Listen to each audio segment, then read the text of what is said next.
Bom dia a todos. Eu sou Patrícia, nutricionista, para quem não me conhece. É mais uma vez um prazer estar aqui com vocês para poder apresentar o resumo do congresso, reconhecendo alguns rostos que eu já vejo no ambulatório e reconhecendo novos. Então, eu vou tentar apresentar um pouco da parte da multidisciplinariedade no que se refere à parte nutricional e à parte de deglutição e comunicação. Eu procurei fazer de uma forma que todos nós pudéssemos acompanhar esse momento sem aprofundar muito em tudo que nos foi dito lá, porque com certeza, por ser um simpósio de profissionais, ali nós recebemos informações de vários os níveis, informações que vão nos fazer refletir sobre as nossas condutas no dia a dia, nos fazer repensar os nossos trabalhos, tentar sugerir novos tratamentos para cada profissão. Então, essa oportunidade é reflexiva ao profissional e eu tentei trazer a vocês o que eu julgo mais importante e que possa vir de encontro ao vosso conhecimento e entendimento do que acontece com a questão nutricional nos pacientes que têm a esclerose lateral amiotrófica. Nós vamos deixar para as perguntas no final, acho que fica um pouco mais dinâmico, tá bom? Bem, então,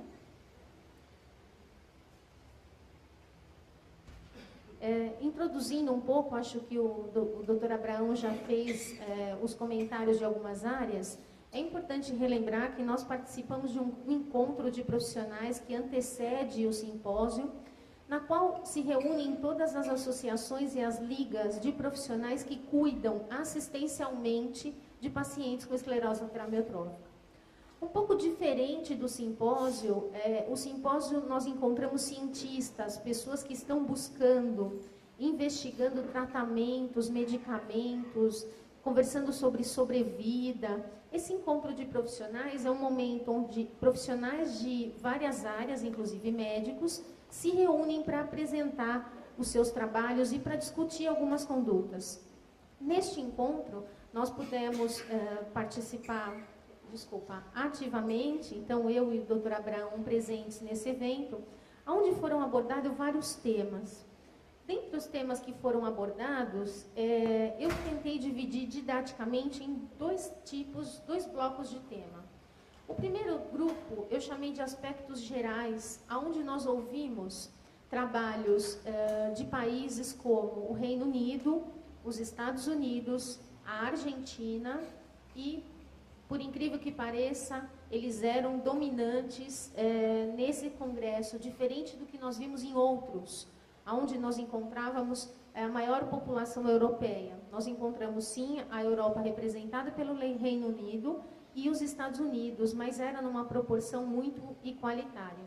E o que se foi dito neste dia, acho que o Abraão já apresentou algumas coisas, mas que me chamaram a atenção, foram questões relacionadas à comunicação, à possibilidade do paciente se manter ativamente participando do processo, do tratamento. Então, foram apresentados esse primeiro trabalho, que foi o trabalho da Argentina, que se chama Eyes That Speak, então, Olhos que Falam.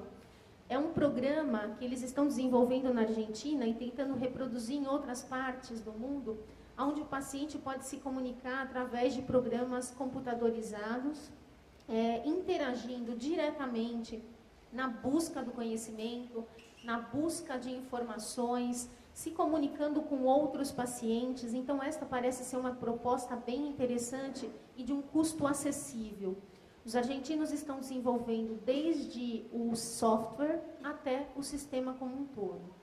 Ainda nesse momento de aspectos gerais, a importância do YouTube.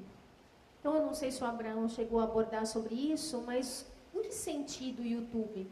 Nós temos a ideia que são somente redes, hoje em dia, em que você busca informações de lazer, informação de música, vídeos, filmes, mas a proposta é que se faça filmes de orientações de como usar o ventilador, de como fazer a fisioterapia, de como fazer as atividades do dia a dia, através de vídeos curtos, de 5 a 6 minutos, em que o próprio paciente possa acessar e tentar buscar as suas informações através de uma forma visual, de uma forma interativa.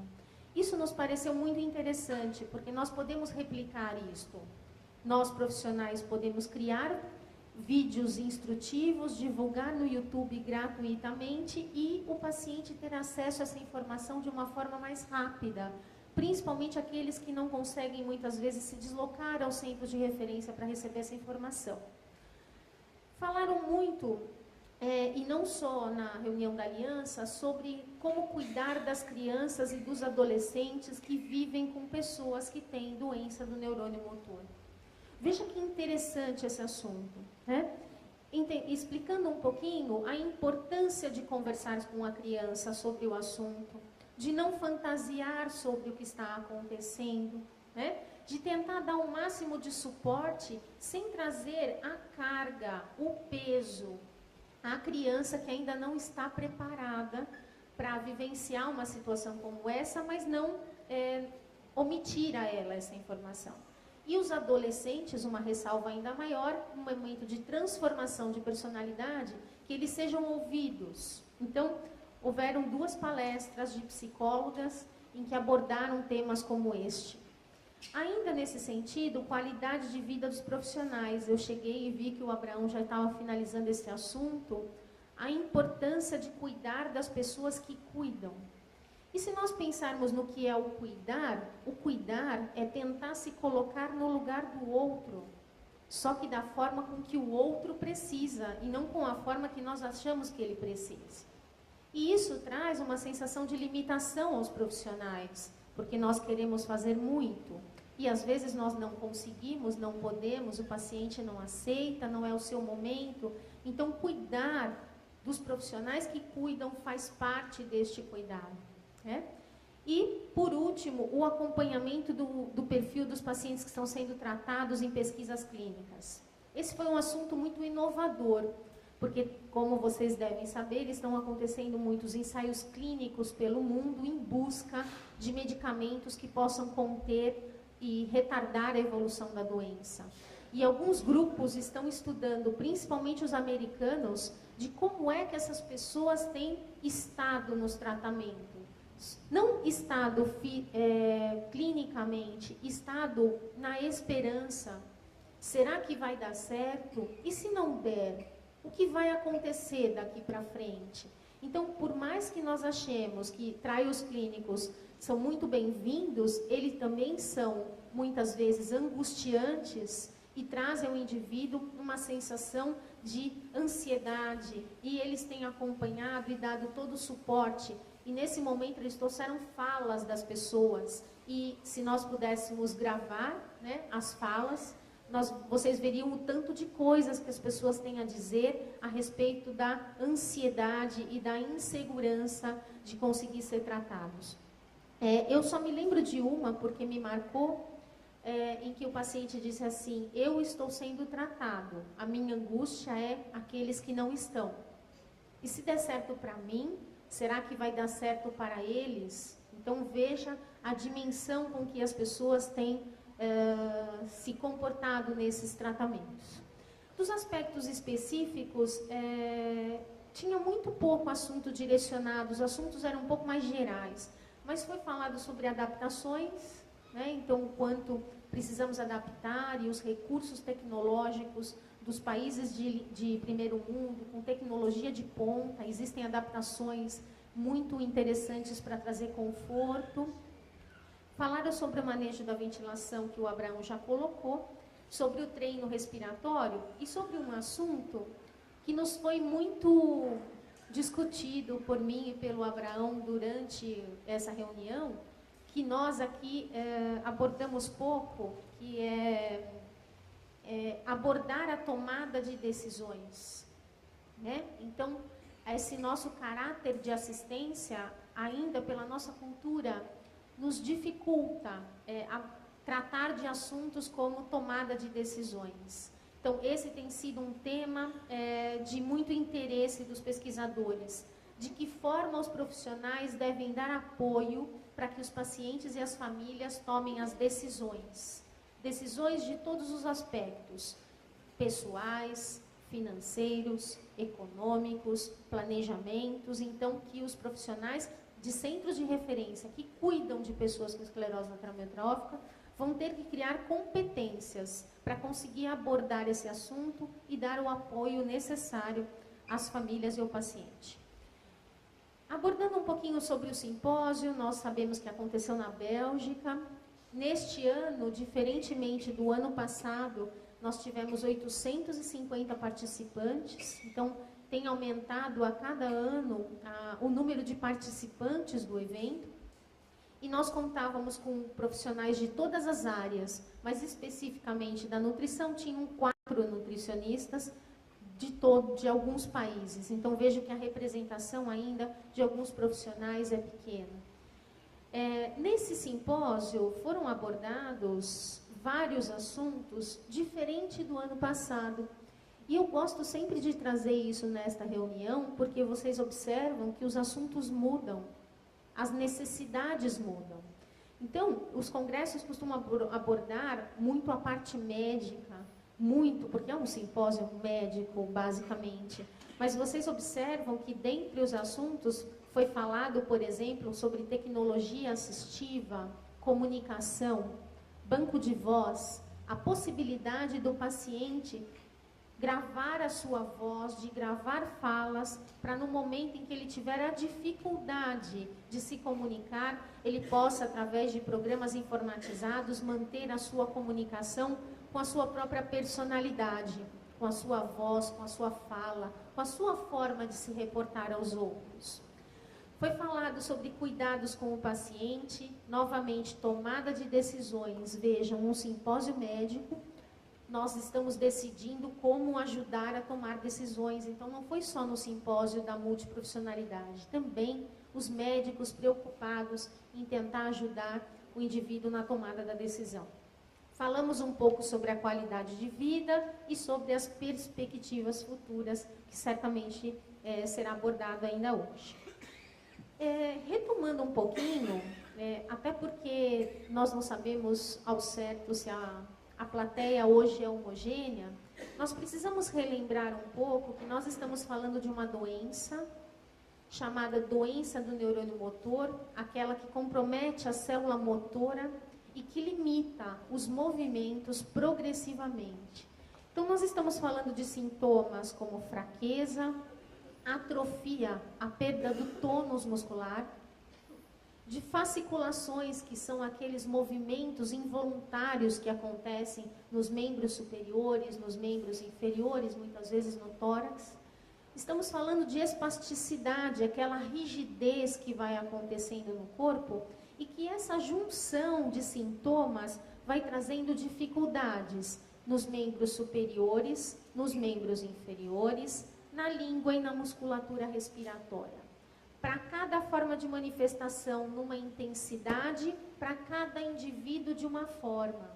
Então, nós estamos falando de uma situação que limita movimentos. É sobre isso que nós estamos tentando abordar.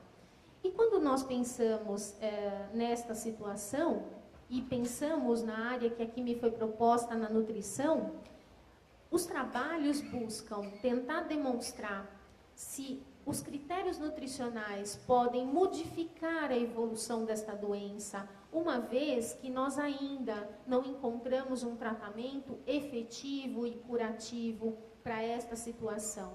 Então, uma vez que uma situação tem um baixo poder de cura, nós precisamos cuidar de todos os sintomas, para que eles não acelerem a evolução do quadro. Diferentemente, quando eu estou lidando com uma doença que tem uma cura efetiva, os cuidados de sintomas ficam pequenos.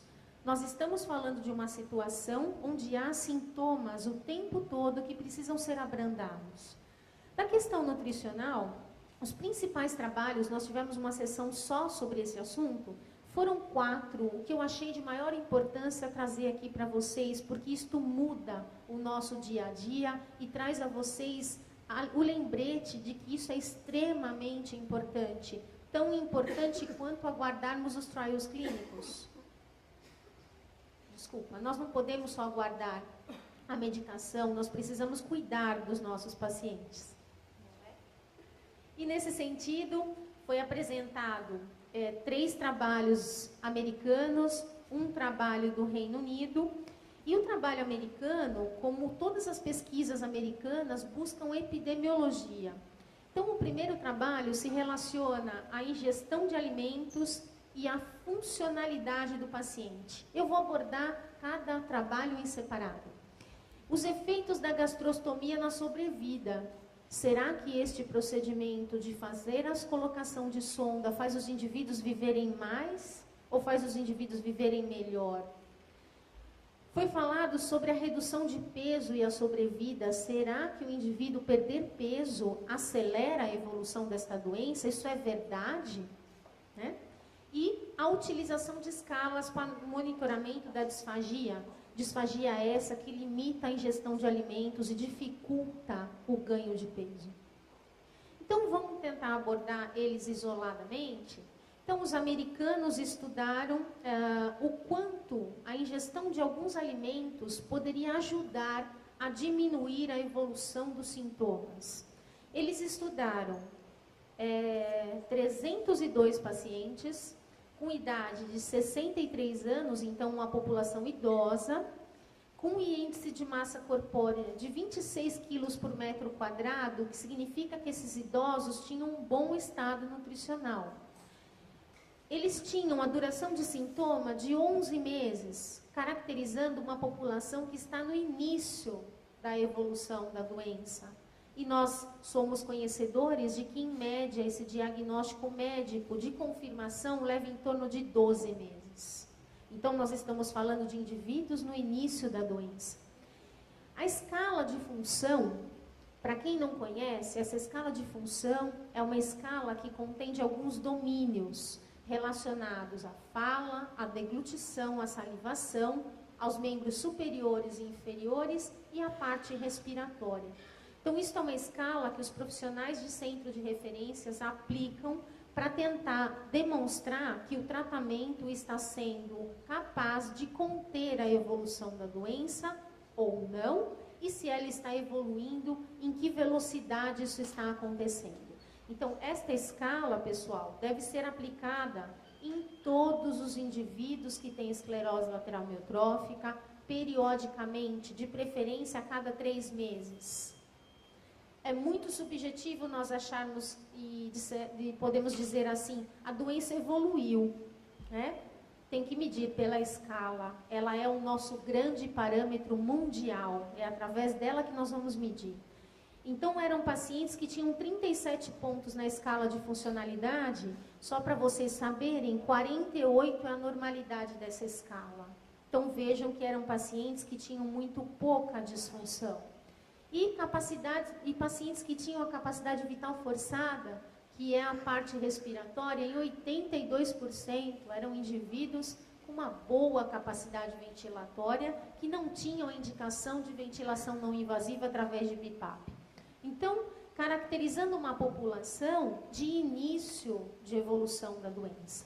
E o que eles estudaram? Eles observaram nesta população, foi um estudo retrospectivo, se esses indivíduos que desenvolveram esclerose lateral amiotrófica tinham a ingestão de alimentos que ofereciam nutrientes ótimos, aqueles que poderiam ajudar a conter a evolução da doença.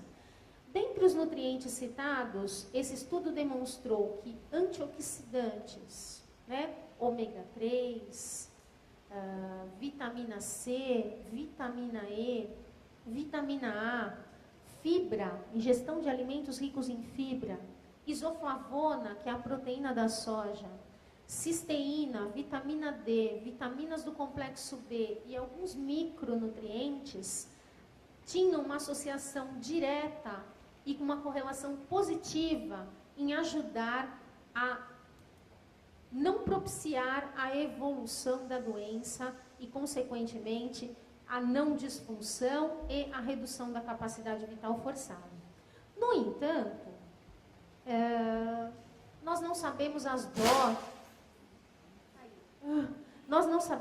doses que os pacientes ingeriam. Nós não podemos fazer uma comparação entre o teto. A casa caiu, um pedacinho. nós não podemos fazer essa comparação e nós precisamos ter um certo cuidado para interpretar um estudo como este, porque esta população é americana. Os hábitos dos americanos alimentares são outros, o solo é outro, o estilo de vida. No entanto, eles conseguiram demonstrar, através desse estudo, que a ingestão de uma alimentação saudável, variada, antes da evolução da doença, eu diria até antes de aparecer a doença, é fundamental para que, se isso aconteça, a situação seja abrandada. Então, aqui, nós não estamos falando de doença, nós estamos falando de saúde. Estamos falando do quanto é importante se alimentar, independente do que aconteça, e se alimentar corretamente, variadamente. Vejam que os alimentos que eles relacionam são alimentos de origem vegetal. Nós não estamos falando de carne, não estamos falando de frango, nem de peixe, nem de ovos. Nós estamos falando de verduras, legumes e frutas. Hábito que nós temos cada vez mais abandonado. Então, a importância desse estudo é lembrar que a alimentação saudável pode ser saudável até quando o indivíduo não está doente. O segundo estudo, que eu creio que seja o estudo mais importante, o estudo que mais me interessou e vai nos interessar, porque nós fazemos um trabalho parecido aqui no Brasil.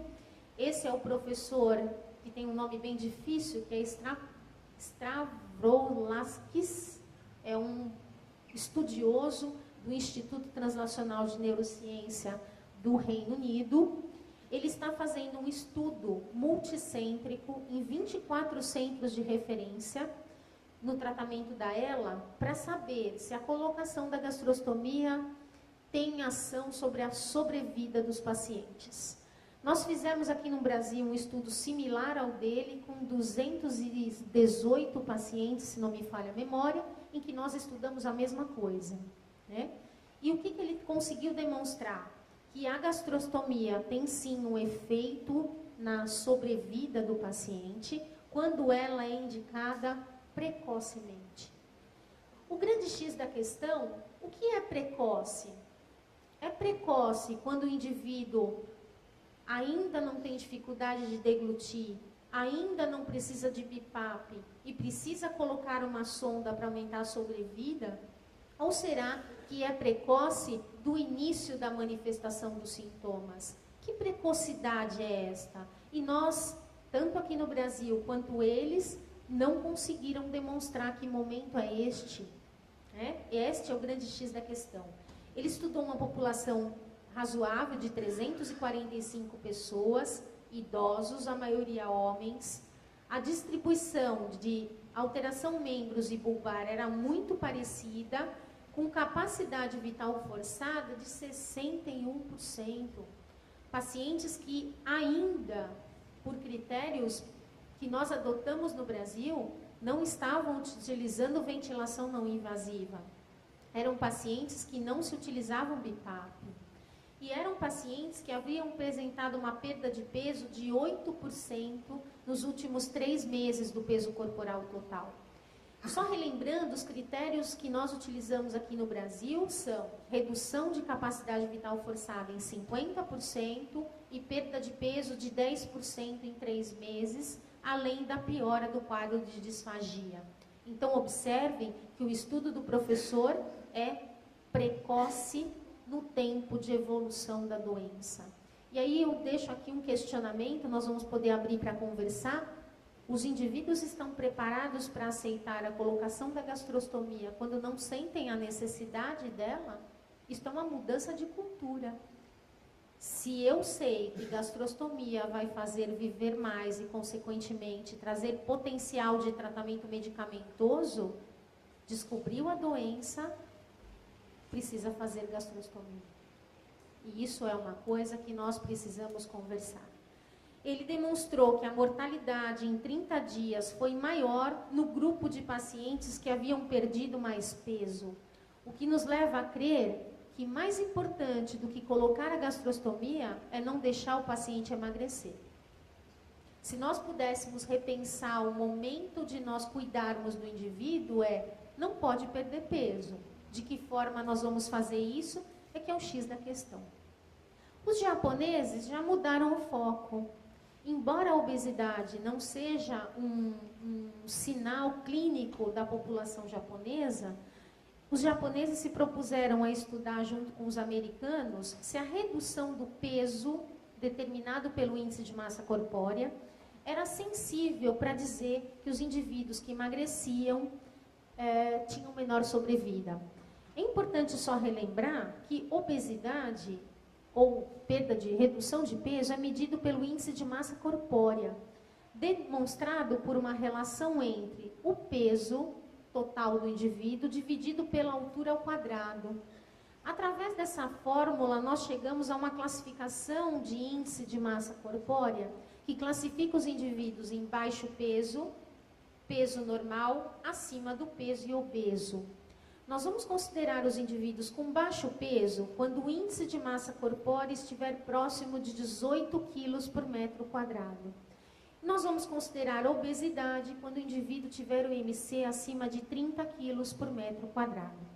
O que foi que eles estudaram? Eles estudaram 289 pacientes e eles observaram que pacientes com obesidade tiveram sobrevida maior, dizendo que os indivíduos que mantinham esse IMC acima de 30 estavam protegidos da evolução da doença. E que o IMC poderia ser um prognóstico ruim. Quando o IMC vai caindo, isto quer dizer que a doença está se agravando. E com isto, a obesidade na ela melhoraria a sobrevida. Um outro assunto polêmico, nós lutamos contra a obesidade no mundo, porque a obesidade traz doença cardiovascular, traz AVC, infarto, doenças limitantes. Então, nós estamos numa campanha de atividade física, redução de gorduras, controle da ingestão de colesterol, de gorduras saturadas e, numa situação como essa, os profissionais recomendam que o indivíduo ganhe peso.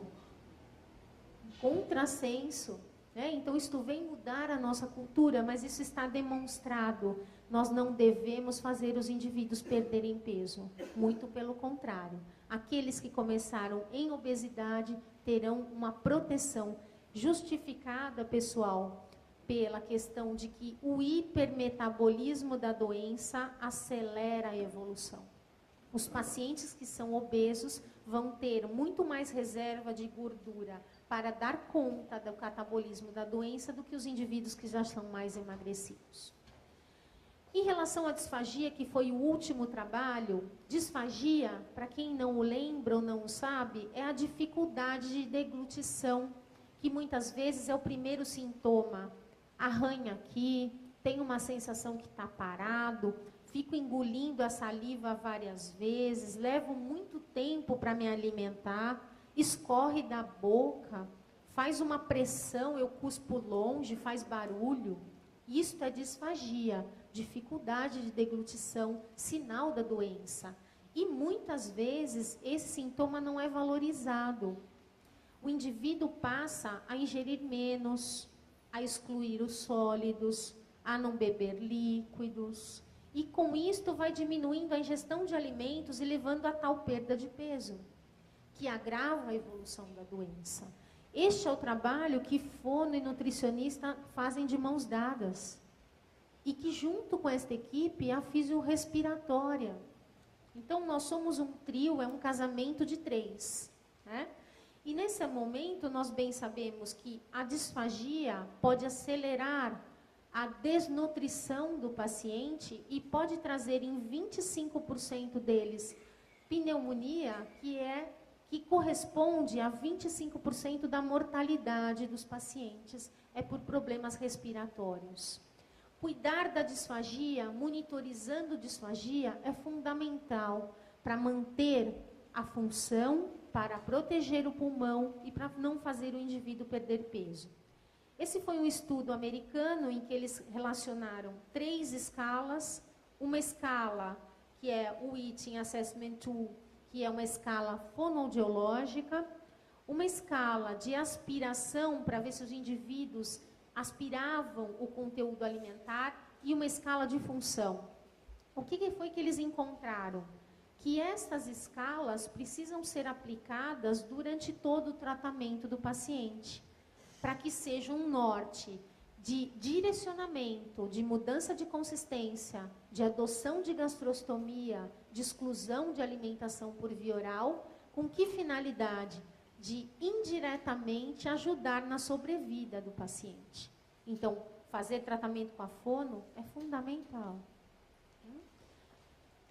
Finalizando os trabalhos que foram apresentados na forma de pôster, um trabalho realizado por um grupo do Reino Unido, onde a fonoaudióloga estudou a redução de força de lábios medidas por dinamometria.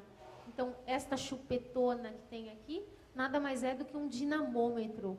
Coloca na boca do paciente, ele determina uma pressão e ela conseguiu demonstrar que os pacientes que tinham diminuição de força de lábios tinham maior perda de peso. Neste sentido também, eles tentaram mostrar um trabalho dizendo que a justificativa da perda de peso após gastrostomia.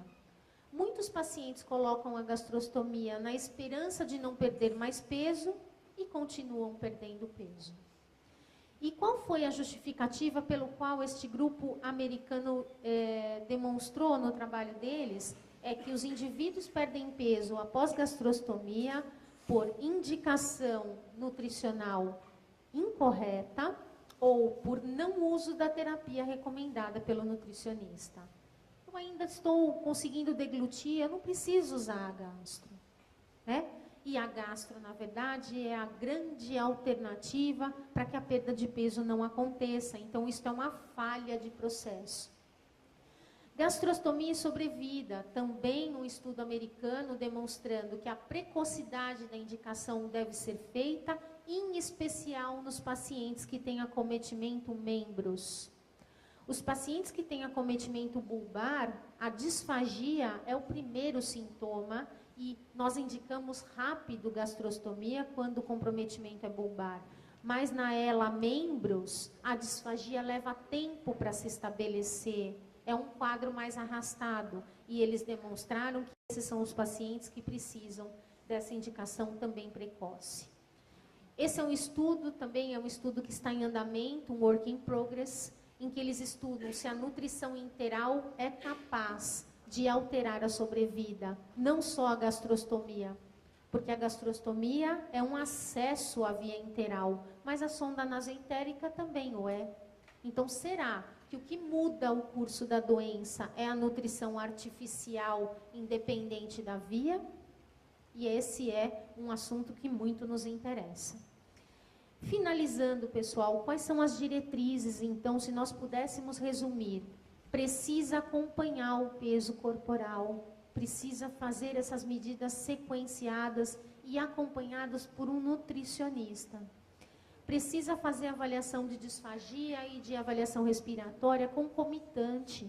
Não adianta só passar com a fono e só vir com a nutrição quando não conseguir mais comer alguns alimentos. Isto precisa acontecer ao mesmo tempo. Modificar o padrão alimentar em frequência. Consegue ingerir menos, fracione mais. Controle o volume. Às vezes o paciente não engasga com volumes pequenos, engasga com volumes maiores. Escolha os alimentos corretamente. Alimentos calóricos, proteicos. Utilização de suplementos nutricionais prescritos pelo nutricionista. É o único profissional apto e capacitado para saber o que é que o indivíduo pode ou não tomar. E terapia nutricional precoce. Eu fiz aqui 3 slides, porque eu acho que esse é um assunto extremamente polêmico. Nós não vamos levantar polêmica, porque nós viemos aqui informar e não polemizar, mas tinham 3 trabalhos, e esse é um trabalho japonês, falando sobre a toxicidade do BCAA, os aminoácidos de cadeia ramificada. Na região das Ilhas Guam, esta doença é endêmica. Nós temos o dobro da incidência dessa doença nesta região e os estudiosos buscam entender o porquê é que esta população desenvolve tanta esclerose lateral amiotrófica. E eles fizeram um estudo onde foi realizada a necrópsia de pacientes desenvolveram e partiram por conta dessa doença, e eles encontraram uma alta concentração de BCAA nos músculos dos indivíduos, demonstrando que há uma toxicidade do aminoácido de cadeia ramificada em pacientes com doença do neurônio motor. Portanto, não se indica o uso disto. Por enquanto, não se recomenda. Não sabemos o mecanismo pelo qual isto acontece, então, o velho ditado, que não faz mal, pode fazer bem, não funciona, e os grupos têm demonstrado isso. Protocolo Diana.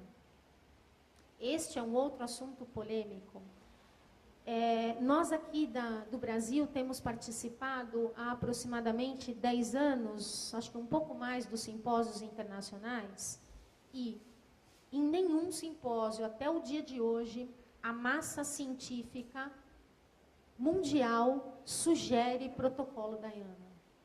Não teve nenhum trabalho no Congresso, eu olhei todos, que falasse sobre protocolo Diana.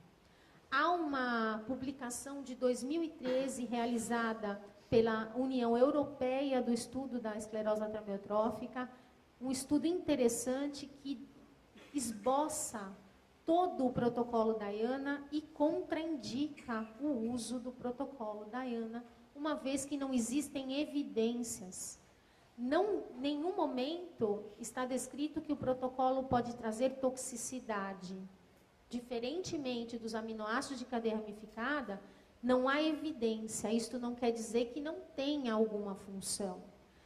O que nos faz falar do protocolo Diana é que muitos pacientes estão buscando esta informação, utilizando deste protocolo. E este protocolo nada mais é do que a miscelânea de vários produtos com finalidades neuroprotetoras, antioxidantes, que parecem ter uma ação sobre a mitocôndria, sobre o neurônio, sobre a força muscular, sobre vários pontos que poderiam ajudar o paciente com esclerose lateral amiotrófica. No entanto, não há nenhum estudo controlado, randomizado, dizendo que isto é eficaz no tratamento da doença. Enquanto não se demonstrar ser eficaz, nós vamos deixar o indivíduo informado. Esta é a nossa principal função. Só relembrando que são, em média, de 30 a 40 comprimidos por dia. Comprimidos grandes, encapsulados, e os pacientes têm disfagia. Nós precisamos optar se nós vamos desgastar o motoneurônio alimentando e mudando a sobrevida, ou se nós vamos tomar comprimidos e esperar que isto tenha o efeito que nos está prometido. Então, fica aqui para nós discutirmos. Finalizando, o Brasil representado lá com um trabalho de peso premiado pelo Instituto Paulo Gontijo. Então, acho que vocês acompanharam pela mídia, a francesa trouxe uma possibilidade de tratamento. O nosso agradecimento, mais uma vez, à Abrela por ter nos levado até lá e permitido que nós nos apropriássemos desse conhecimento para trazer para vocês. Nosso trabalho apresentado lá, o trabalho aqui da Nutrição do Brasil. Esse trabalho originalmente é da Cristina Salvione, nutricionista que está aqui na plateia conosco, que nós fomos apresentar no congresso com uma amostra de 111 pacientes, onde foi realizada a avaliação nutricional antropométrica correlacionado com a escala. E os nossos achados são os mesmos do que nós observamos lá. Eu trouxe aqui um amigo, eu prometi a ele que eu traria ele aqui para vocês. Este é um paciente que tem esclerose lateral amiotrófica há 16 anos. Ele está traqueostomizado, gastrostomizado há 13 anos. Ele estava no congresso, participando ativamente do congresso, o que nos diz que é possível se tratar precoce, enquanto nós esperamos o tratamento efetivo. Eu prometi a ele que eu traria aqui, só para relembrar que o ano que vem nós esperamos que um de nós possa estar em Orlando, onde vai acontecer o próximo evento, para mais uma vez trazer todas as informações que forem possíveis a vocês aqui. Obrigada.